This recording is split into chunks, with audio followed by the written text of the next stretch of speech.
పేదవాళ్ళ కోసమే మనం ఈ పింఛన్ ఇస్తున్నాం. అదే మాదిరిగా సరే మీకు ఇల్లు లేదు, ఇల్లు కట్టేయమంటాం. మెయిన్గా మీకు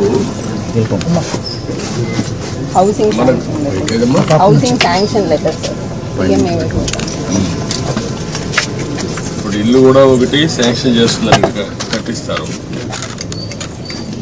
ఆయన పాములు సార్ ఆయన పేరు మీద వచ్చింది.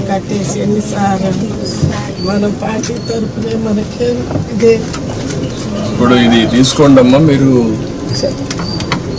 సిఆర్డిఏ మీరు కలిసి ఈ ఏరియాలో ఉండే వాళ్ళకి ఇండ్లు ఇలాంటి వాళ్ళకి కొంతమంది కట్టుకోలేదు కట్టింటాం.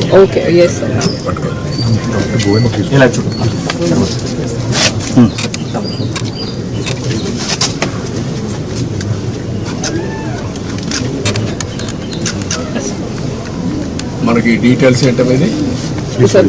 So this is basically beneficiary lead construction sir. But మీరు అన్నట్టు ఇంకా వాళ్ళు కట్టలేకపోతే మనం పాలసీ ద్వారా ఇంకెవరి ద్వారా అటాచ్ చేసి చేయాలి sir. What is the amount? 1.8 sir. 1.8 నేను ఇల్లు కట్టిమంటాను, చెప్తాను, కట్టి మీకు ఎట్లా చేయాలో చేస్తాను అన్నట్లు చేపిస్తాం. దానికంటే ముఖ్యంగా ఇప్పుడు ముగ్గురికి బెనిఫిట్ వస్తుంది ఇంట్లో. నీకు రాబోయే రోజుల్లో 4,000 వస్తుంది, ఆవిడకి 5,000 వస్తుంది, మీకు ఒక 4,000 వస్తుంది. 4, 4, 8 + 5 13,000 వస్తుంది. 13,000 వచ్చినప్పుడు మీరు కొద్దిగా సంపాదించుకుంటున్నారు. వీళ్ళిద్దరిని చదివించుకొని వాళ్ళకి చదువుకు అవన్నీ ఏం చేయాలో అవన్నీ చేస్తూ ఉంటాం గవర్నమెంట్. కానీ 10 రూపాయలు సంపాదించుకునే మార్గం ఎందుకు ఆలోచించకూడదు? మీరు మీ కష్టార్జితంతో మీరు బతుకుతున్నారు. ఒక్కసారి పిల్లల్ని బాగా చదివించారనుకో మీ జీవితాలు మారు. ఇంకా డబ్బులు సంపాదించే మార్గం ఏంటి? నేను అన్నీ ఆలోచిస్తున్నా.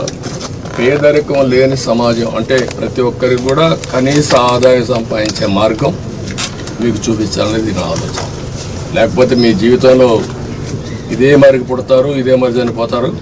ఈ పిల్లలు కూడా ఇప్పుడు చదువుకుంటున్నారు. కనీసం ఏదంతవరకు మంచి పని చేశాం, అది శుభసూచకం. ఈ పిల్లల భవిష్యత్తు బాగుంటుంది. ఏంట్రా మీరు ఆలోచిస్తున్నారా? ఏం ఆలోచిస్తున్నారు? బాగా చేయాలని ఆలోచిస్తున్నారు. ప్రతిరోజు చదువుకున్నా బాగా క్లాసులో మంచి ర్యాంక్ వస్తుందా? ఎంత వస్తుంది? 310 వచ్చాయి 500కి. నీకంటే ఇంకా ఎంతమంది బాగా వచ్చారు? వాళ్ళకంటే నువ్వు ఎందుకు ముందు నువ్వేంట్రా? 7th క్లాస్లో కామన్ ఎగ్జామ్ అయింది కదా, అయిందా? అప్పుడు ఎంత వచ్చాయి మార్కు? 100కి 80 వచ్చాయి. నీకంటే ఎక్కువ వరకు వచ్చింది. ఎవరు వాళ్ళు? ఇద్దరికి వచ్చింది. వాళ్ళకంటే ఎక్కువ నీకు ఎందుకు రావు? మీ అమ్మ కష్టపడతాను కదా, నీకోసమే కదా, కూలి పని చేసి చదివిస్తాను కదా, నువ్వు కూడా పట్టుదల చదవాలి కదా. ఓకే, చదువుకొని బాగా రేపు వస్తారు. నేను అన్నీ ఆలోచిస్తాను.